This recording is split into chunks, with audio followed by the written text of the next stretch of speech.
How do you find value in bad qualities?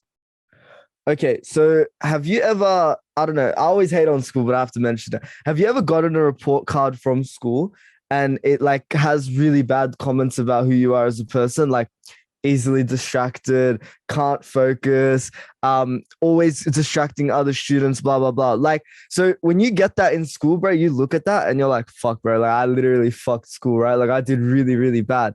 But then the more you grow up, you start to realize that things that people comment about you as bad qualities, you could turn them into good qualities. That doesn't mean that you disregard any feedback or criticism you get. Of course, if someone tells you that, you're being too pushy with your sales, and that's a sales coach telling you, you're probably being too pushy with your sales.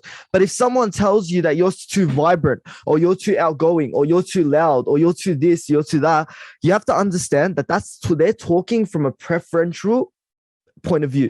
They're talking about what they want to see in you as opposed to what they think is going to be beneficial for you as a person. Let me give an example.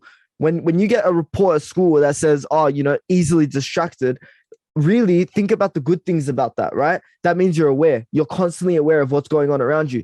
When they say that you can't stay focused, that just means you're coming up with new ideas all the time, right? So you can't stay focused on one. And, like all these little comments that you get as you grow up and criticisms, you could turn them into good things.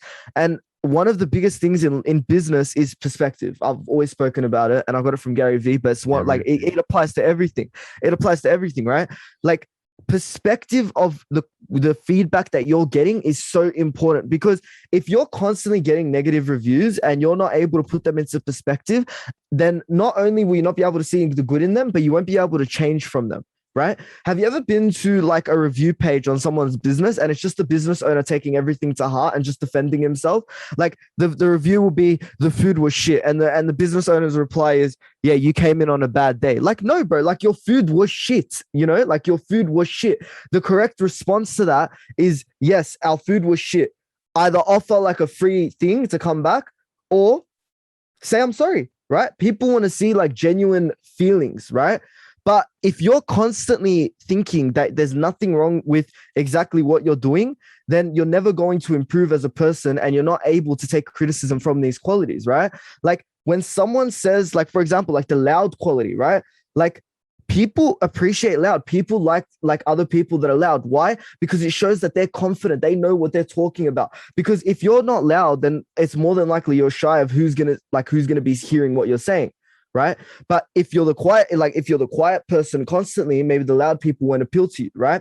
So if you're constantly looking at these qualities and you're understanding how they benefit your business. Right. Let me give one for me. A lot of people say I'm egotistical. Right. I have to agree. Sometimes I am. But it also shows that I'm really confident. Right. So if you just kind of add some humility into the ego, then you're a confident person. And I can tell you for sure that when we're in meeting rooms, bro, I feel like the most confident person in the room. Right?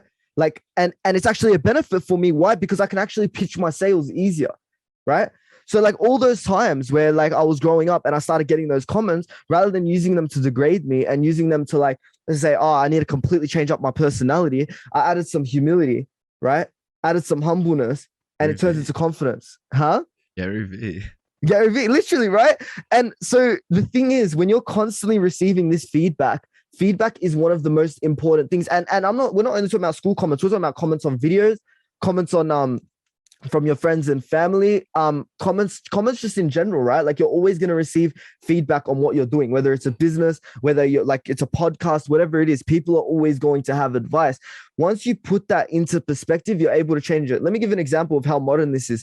I don't know if you guys heard, but there are currently people hiring one person to go through all the comments of people famous, like influencers videos, and take notes of what's being said about their content so that the next piece of content they release, it's informed and understood. That's why when you see 12-year-olds commenting on Gary Vee's TikToks, like 50 of them, then the next video he makes is going to be catered to 12-year-olds. And if you think I'm joking about this job, look up PCS. I forgot what it stands for, but look up PCS VaynerMedia. There's literally a role and it's growing in every single industry. So if you want to know how important the feedback is and how to put it into perspective, just look at the growing industry. Everyone's getting into it because at the end of the day, the people you serve have the best feedback for you, and that's why you should listen to them. Thank you.